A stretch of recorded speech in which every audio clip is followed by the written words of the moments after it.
عن جابر بن عبد الله الأنصاري عن فاطمة الزهراء عليها السلام بنت رسول الله صلى الله عليه وآله قال: سمعت فاطمة أنها قالت: دخل علي أبي رسول الله في بعض الأيام فقال: السلام عليك يا فاطمة. فقلت: وعليك السلام. قال: إني أجد في بدني ضعفا. فقلت له: أعيذك بالله يا أبتاه من الضعف.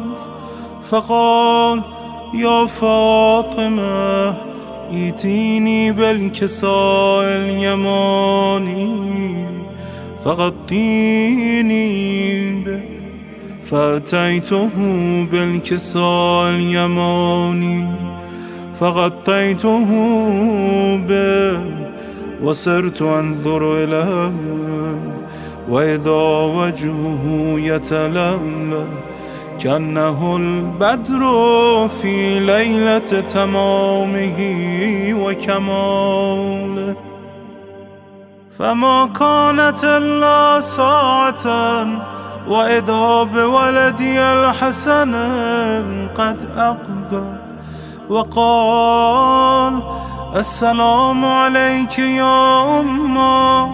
فقلت: وعليك السلام يا قرة عيني وثمرة فؤادي.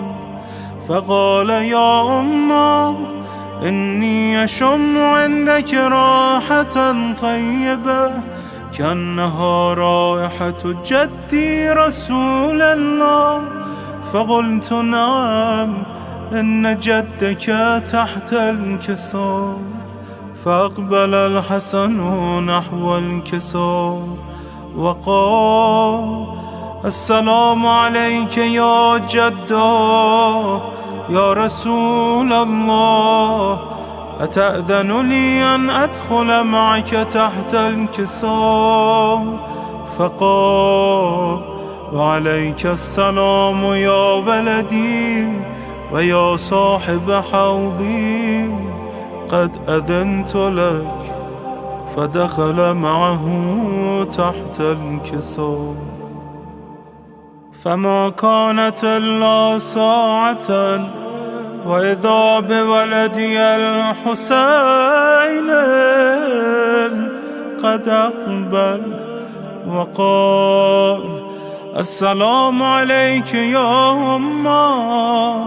فقلت: وعليك السلام يا ولدي ويا قرة عيني وثمرة فؤادي. فقال لي: يا أمه، إني أشم عندك راحة طيبة كأنها راحة جدي رسول الله. فقلت: نعم، إن جدك وأخاك تحت الكساء. فدنا الحسين نحو الكساء وقال: السلام عليك يا جده، السلام عليك يا من اختاره الله، أتأذن لي أن أكون معكما تحت الكساء؟ فقال: وعليك السلام يا ولدي ويا شافع أمتي، قد أذنت لك. فدخل معهما تحت الكساء. فأقبل عند ذلك أبو الحسن علي بن أبي طالب وقال: السلام عليك يا بنت رسول الله. فقلت وعليك السلام يا أبا الحسن ويا أمير المؤمنين. فقال يا فاطمة إني أشم عندك راحة طيبة كأنها راحة أخي وابن عمي رسول الله. فقلت نعم، ها هو مع ولدك تحت الكساء. فأقبل علي نحو الكساء وقال السلام عليك يا رسول الله، أتأذن لي أن أكون معكم تحت الكساء؟ قال له عليك السلام يا أخي ويا وصي وخليفتي وصاحب لوائي، قد أذنت لك. فدخل علي تحت الكساء. ثم أتيت نحو الكساء وقلت السلام عليك يا أبتاه يا رسول الله، أتأذن لي أن أكون معكم تحت الكساء؟ قال وعليك السلام يا بنتي ويا بضعتي، قد أذنت لك.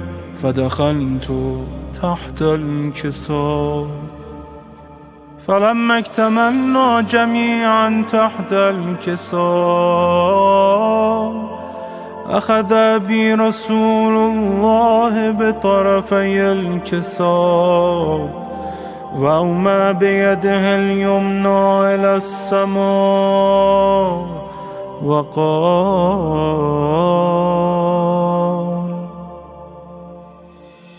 اللهم إن هؤلاء أهل بيتي وخاصتي وحامتي، لحمهم لحمي ودمهم دمي، يؤلمني ما يؤلمهم ويحزنني ما يحزنهم.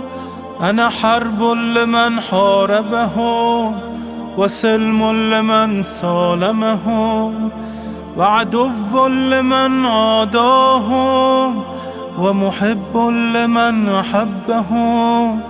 إنهم مني وأنا منهم، فاجعل صلواتك وبركاتك ورحمتك وغفرانك ورضوانك علي وعليهم، وأذهب عنهم الرجس وطهرهم تطهيرا.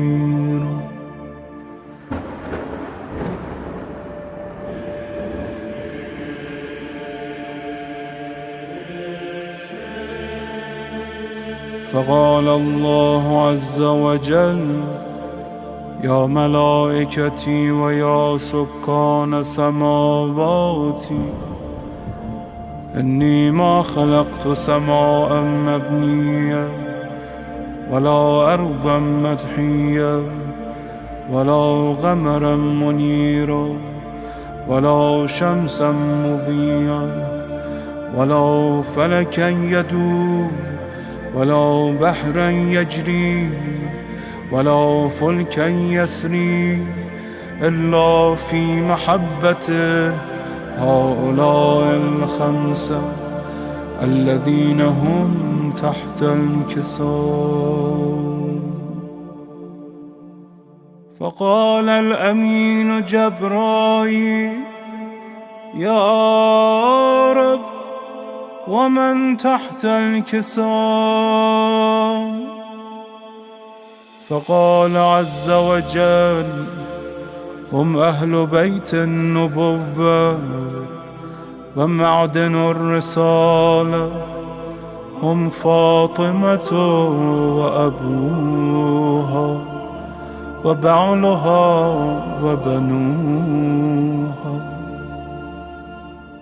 فقال جبرائيل: يا رب، أتأذن لي أن أهبط إلى الأرض لأكون معهم سادسا؟ فقال الله: نعم، قد أذنت لك. فهبط الأمين جبرائيل فقال: السلام عليك يا رسول الله. العلي الأعلى يقرئك السلام ويخصك بالتحية والإكرام ويقول لك: وعزتي وجلالي إني ما خلقت سماء مبنية ولا أرضا مدحية ولا قمرا منيرا ولا شمسا مضيا ولا فلكا يدور ولا بحرا يجري ولا فلكا يسري إلا لأجلكم ومحبتكم، وقد أذن لي أن أدخل معكم، فهل تأذنني يا رسول الله؟ فقال رسول الله: وعليك السلام يا أمين وحي الله، إنه نعم، قد أذنت لك. فدخل جبرائيل معنا تحت الكساء فقال لأبي: إن الله قد أوحى إليكم يقول: إنما يريد الله ليذهب عنكم الرجس أهل البيت ويطهركم تطهيرا.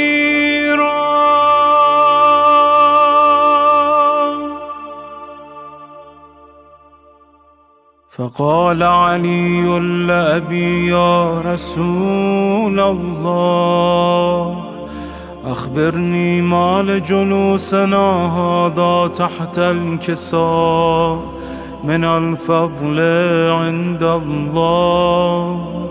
فقال النبي: والذي بعثني بالحق نبيا واصطفاني بالرسالة نجيا، ما ذكر خبرنا هذا في محفل من محافل أهل الأرض وفيه جمع من شيعتنا ومحبينا إلا ونزلت عليهم الرحمة وحفت بهم الملائكة واستغفرت لهم إلى أن يتفرقوا. فقال علي: إذا والله فزنا وفاز شيعتنا ورب الكعبة.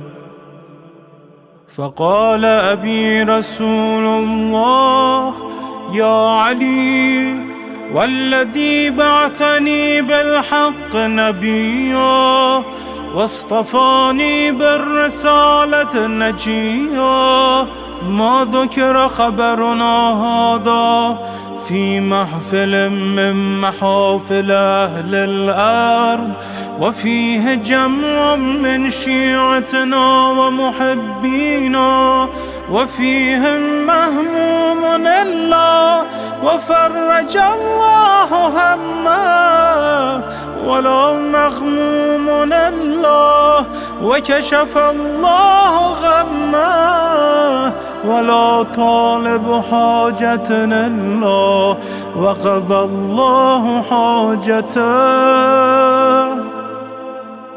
فقال علي: إذا والله فزنا وسعدنا، وكذلك شيعتنا فازوا وسعدوا في الدنيا والآخرة. ورب الكعبة